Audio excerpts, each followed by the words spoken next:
حدیث میں کیا آتا ہے کہ جو شخص مطلب قبر میں جاتا ہے نا اور گناہگار ہے, یعنی ایک تو وہ شخص ہے جس سے پوچھے گا کہ تم کیا کہتے ہو اس شخص کے بارے میں, آپ صلی اللہ علیہ وسلم کے بارے میں, تو کہے گا کہ عبدہ و رسولہ, یہ اللہ کے وسلم, اور شہادت پڑھے گا تو اس کے لیے فرشتے کہیں گے کہ تم صحیح کہہ رہے ہو, ہمیں پتا تھا تم یہی کہو گے, کیونکہ ہم ہی تھے جو لکھتے رہے تمہارے اعمال, تم نیک اعمال کرتے تھے, گناہوں سے بچتے تھے, جھوٹ سے چغلی سے بچتے تھے.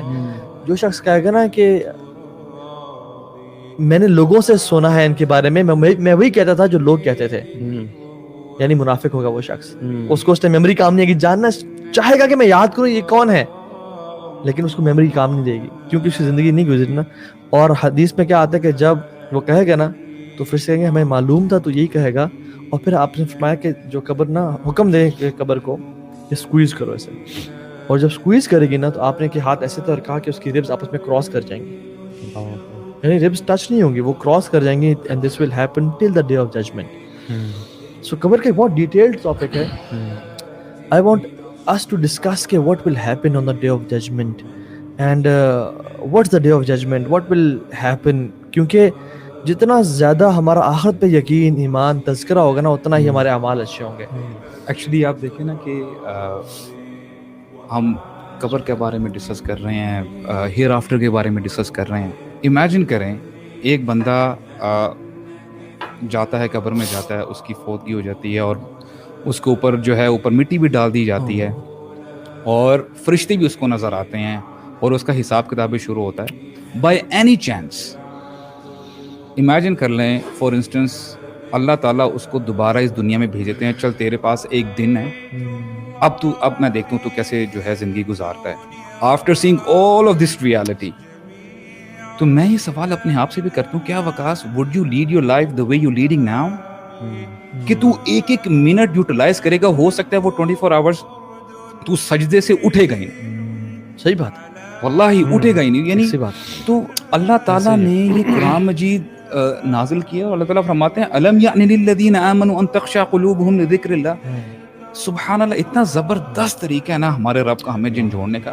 کہتے ہیں کہ لوگوں پہ وقت نہیں آگے یعنی ایمان والوں لوگوں کے لیے کہ ان کے دل جو ہے نا کانپ اٹھے اللہ تعالیٰ کی خشیت سے, کانپ اٹھے.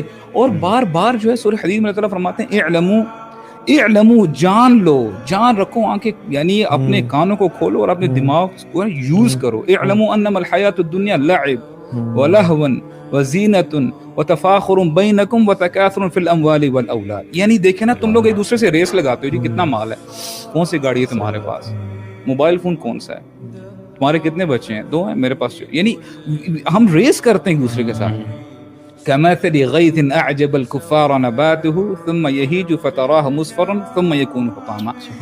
ایک کسان کی مثال دی گئی ہے کہ جیسے کسان کو اب دیکھیں, یہ کسان سے پوچھے گا, یہ وہ اپریشیٹ کرے گا کہ جب اس کی وہ جو کھیت اس کا ہوتا ہے لہراری ہوتی ہے, اس کو بڑی اس کی سب کچھ ہی وہ ہے, اس کو اتنی پسند آتی ہے. لیکن کہتے ہیں کہ اگلی فیز میں وہ ساری یلو ہو جاتی ہے, یعنی ختم ہو جاتی ہے.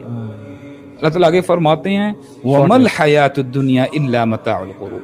یہی تو یہ دنیا, یعنی دنیا یہی ہے, کچھ لمحے کے لیے, اس کے بعد جو ہے آپ یعنی یو آر گون. یار یہی وہ ریالٹی ہے جس کو صحابہ کرام نے نا ایکچولی ویژولائز کر لیا تھا. آپ نے کہا نا کہ اگر میں واپس آؤں تو میرا کیا دوبارہ رویہ وہ ہوگا یا نہیں ہوگا, کیونکہ ڈفرینس یہ ہے کہ ہم لوگوں نے اس لیول تک نا اس کو امیجن نہیں کر پائے, کنوکشن نہیں جا رہا, ہاں وہ اندر ہارٹ میں ہمارے تک پہنچ نہیں رہی ہے چیز, اسی لیے ہمارا عمل بھی جو ہے وہ بدل نہیں رہا. صحابہ کرام کیوں ساری رات ایک آیت کی تلاوت کر رہے ہیں اور رو رہے ہیں, اور عمل ان کا آپ دیکھیں کیسا ہے, بلکہ زندگی پوری کی پوری دیکھیں, staying away from the materials of this world, اور کیسی سادگی کی زندگی ہوگی نا.